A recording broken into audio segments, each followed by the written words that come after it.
Hello बच्चों, let's read the question. Sweet potato and potato are an example of option 1 analogous organs, option 2 homologous organs, option 3 adaptive convergence, option 4 divergent evolution. So इस question में पूछा गया है कि sweet potato और potato किसका example होते हैं. So इस क्वेश्चन के लिए की कॉन्सेप्ट है sweet potato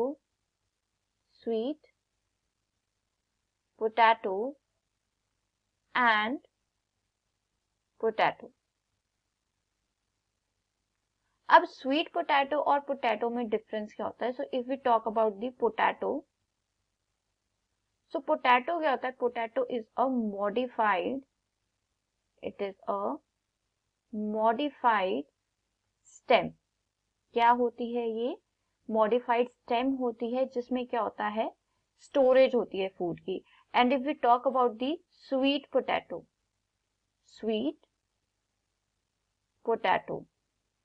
सो स्वीट पोटैटो क्या होता है, it is the modified root, it is the modified root होती है स्वीट पोटैटो.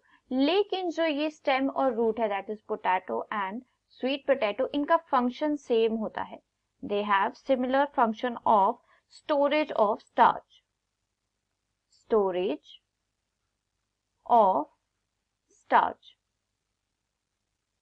स्टार्च को स्टोर किया जाता है पोटैटो एंड स्वीट पोटैटो में. और ऐसे स्ट्रक्चर्स और ऑर्गन्स जिनका ओरिजिन क्या होता है, डिफरेंट होता है, लेकिन उनका फंक्शन क्या होता है, सेम होता है, ऐसे ऑर्गन और स्ट्रक्चर्स को कहा जाता है एनालोगस ऑर्गन्स. एनालोगस ऑर्गन्स क्या होंगे? These are the structures with the different origins, they have different origin but similar function. So potato and sweet potato किसका एग्जाम्पल होंगे? एनालोगस ऑर्गन्स का. क्यों?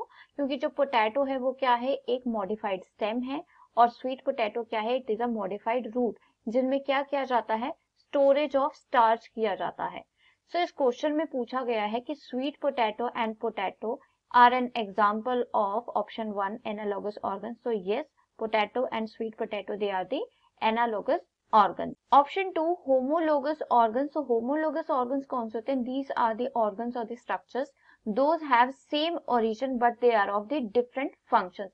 For example, जो human beings के limbs होते हैं या फिर reptiles के 4 limbs होते हैं, human beings के 4 limbs होते हैं और 4 limbs of birds होते हैं, उनका जो ओरिजिन होता है वो सेम होता है, लेकिन उनके फंक्शन क्या होते हैं, डिफरेंट होते हैं. जो बर्ड्स के 4 विंग्स होते हैं, they are modified for the flying purpose. जो ह्यूमन बींग्स के 4 लिम्स होते हैं, they are modified for the gripping purpose. So this option is incorrect for this question, क्योंकि जो स्वीट पोटैटो है, they are not the homologous organs, वो analogous organs होते हैं. Option 3 adaptive convergence. Adaptive convergence क्या होते हैं कि जब डिफरेंट स्पीशीज क्या करती हैं, when different species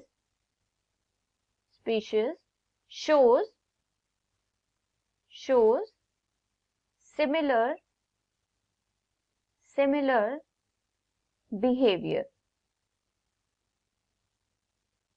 in the terms of food, की उनका जो भी फीडिंग हैबिट है वो सेम है, लेकिन वो क्या है, डिफरेंट स्पीशीज हैं, डिफरेंट उनका हैबिटेट है, but they have the same behaviour. For example placental wolf और तस्मानिया वुल्फ, ये क्या होता है, डिफरेंट स्पीशीज हैं, लेकिन जो इनका फीडिंग बिहेवियर है वो कैसा होता है, सेम होता है. So they are the example of adaptive convergence. लेकिन जो स्वीट पोटैटो एंड पोटैटो होते हैं वो एनालोगस ऑर्गन्स होते हैं, so they doesn't show the adaptive convergence. So this option is wrong.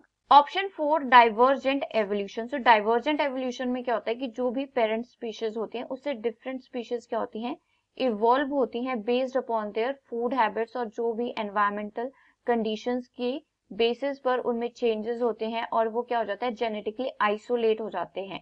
That means कि वो एक दूसरे के साथ रिप्रोड्यूस नहीं कर पाते हैं, और इस तरह से क्या होती है, न्यू स्पीशीज बन जाती है। सो इन दैट केस जो न्यू स्पीशीज इवॉल्व होती है उस एवोल्यूशन को क्या कहा जाता है, डाइवर्जेंट एवोल्यूशन कहा जाता है। लेकिन स्वीट पोटैटो और पोटैटो क्या होते हैं, they are the analogous organs. ये क्या है, sweet potato is a root and potato is a modified stem होती है। So there is no divergent evolution in the case of sweet potato and the potato. So this option is also incorrect.